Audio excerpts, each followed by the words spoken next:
మార్కులు నిరుద్యోగులతో ఆడుకుంటున్న ఏపీపీఎస్సీ.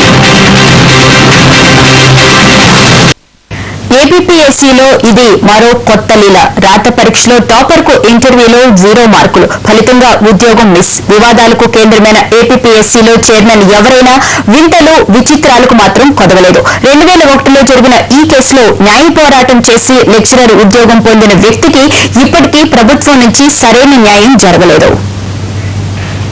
కరీంనగర్ జిల్లాకు చెందిన డాక్టర్ మల్లారెడ్డి 2001లో ఏపీపీఎస్సీ నిర్వహించిన జూనియర్ లెక్చరర్ రాత పరీక్ష రాశారు.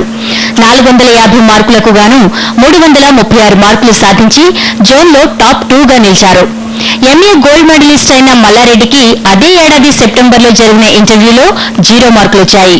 ఏపీపీఎస్సీ చైర్మన్ గా అప్పారావు ఉన్న ఈ సమయంలో మొత్తం 5గురు బోర్డులో ఉన్నారు. తప్పకుండా సెలక్షన్ వస్తుంది అనుకున్నాను, కానీ బయటకు వచ్చి డిస్ట్రిబ్యూషన్ తర్వాత నాకు సెలక్షన్ రాలేదు. ఎందుకు రావాలని చెప్పేసి నేను మార్క్స్ మెమోకి అప్లై చేశాను. అది అప్లై చేసిన తర్వాత అందరికీ పోస్టింగ్స్ ఇచ్చే వరకు కూడా నాకు మెమో ఇవ్వలేదు వాళ్ళు. అందరికీ పోస్టింగ్స్ ఇచ్చిన తర్వాత నాకు మెమో పంపించారు 6 months తర్వాత. ఆ మెమో చూసిన తర్వాత నేను ఆశ్చర్యపోయాను. అందులో ఇంటర్వ్యూకు అవుట్ ఆఫ్ 50 0 మార్క్స్ వేశారు. దాన్ని నేను చాలా అన్యాయంగా భావిస్తూ నేను మొట్టమొదట ట్రిబ్యునల్లో ఏపీపీఎస్సీ కమ్యూనిస్ట్గా ఇది నాకు అన్యాయం జరిగిందని చెప్పేసి నేను కేసు ఫైల్ చేశాను. ఒకవైపు న్యాయ పోరాటం చేస్తూనే 2004లో ఏపీపీఎస్సీ నిర్వహించిన మరో జేఎల్ పరీక్ష రాసి మహబూబ్ నగర్ జిల్లా దామరగిద్దలో పోస్టింగ్ పొందారు. ఏపీపీఎస్సీపై మొదటి ట్రిబ్యునల్ను ఆశ్రయించడంతో న్యాయం చేయాలని ఆదేశించింది. దీన్ని సవాల్ చేస్తూ ఏపీపీఎస్సీ హైకోర్టుకు వెళ్లింది. అక్కడ కూడా మల్లారెడ్డికి అనుకూలంగా తీర్పు రావడంతో సుప్రీంకోర్టులో రిట్ పిటిషన్ వేసింది. అక్కడ పిటిషన్ కొట్టివేయడంతో 2006లో మల్లారెడ్డికి మళ్లీ ఇంటర్వ్యూ నిర్వహించి 50 మార్కులకు గాను 40 మార్కులు వేసింది. దీంతో ఆదిలాబాద్ జిల్లా ఉట్నూరులో పోస్టింగ్ పొందారు.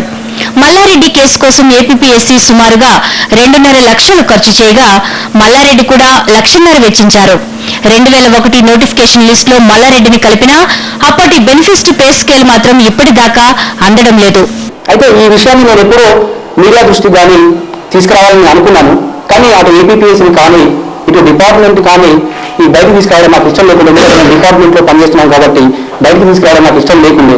కానీ ఈ రోజు చాలా మంది అన్యాయం జరుగుతుందని బజార్కు వచ్చారు కాబట్టి నాకు కూడా ఇంకా పూర్తిగా న్యాయం జరగలేదు కాబట్టి ఈ రోజు మీ ముందుకు నేను రావడం జరిగింది. ఇంటర్వ్యూకి హాజరైతే మినిమం మార్కులు వేయడం ఫార్మాలిటీ. ఈ నియమాన్ని పాటించకుండా పక్షపాత వైఖరితో బోర్డు తన పరువును బజార్న పడేసుకుంది. మల్లారెడ్డి పోరాటానికి ప్రభుత్వ లెక్చరర్ల సంఘం అండగా నిలిచింది. ప్రొసీజర్ తప్పని చెప్పేసి ట్రిబ్యునల్ స్పష్టంగా చెప్పినప్పుడు కనీసం ఆ ట్రిబ్యునల్ తీర్పున శిరస వహించి కానీ మొండి పద్ధతులకు పోయి విద్యార్థి యొక్క స్టూడెంట్కి అన్యాయం చేసేటటువంటి విధంగా మీరు హైకోర్టుకి వెళ్ళారు, సుప్రీంకోర్టుకి వెళ్ళారు. దాదాపు 3 లక్షల రూపాయల యొక్క ప్రజాధనాన్ని దుర్వినియోగం చేసి మీ యొక్క పంటను నెగ్గించుకోవడానికి ప్రయత్నం చేసి చివరికి చేతులు కాల్చుకుని సుప్రీంకోర్టు చేత మొట్టికాయలు తిని ఈరోజు స్టూడెంట్కి న్యాయం చేశారు. సో ఇవన్నీ కూడా చూస్తూ ఉంటే ఏంటంటే ఇటువంటి సంఘటన ద్వారా ఏపీపీఎస్సీ యొక్క క్రెడిబిలిటీ అనేటువంటిది ప్రజల్లో దెబ్బతినే అవకాశం ఉంది. కాబట్టి భవిష్యత్తులో ఇటువంటి విషయాలను పునరావృతం కాకుండా చూడమని చెప్పి మాత్రమే నేను కోరుతా ఉన్నాను. మల్లారెడ్డికి 2001 నియామకం ప్రకారం అన్ని ఇవ్వాలని చెప్పినా ఇంటర్ బోర్డులో ఈ కేసు నలుగుతోంది.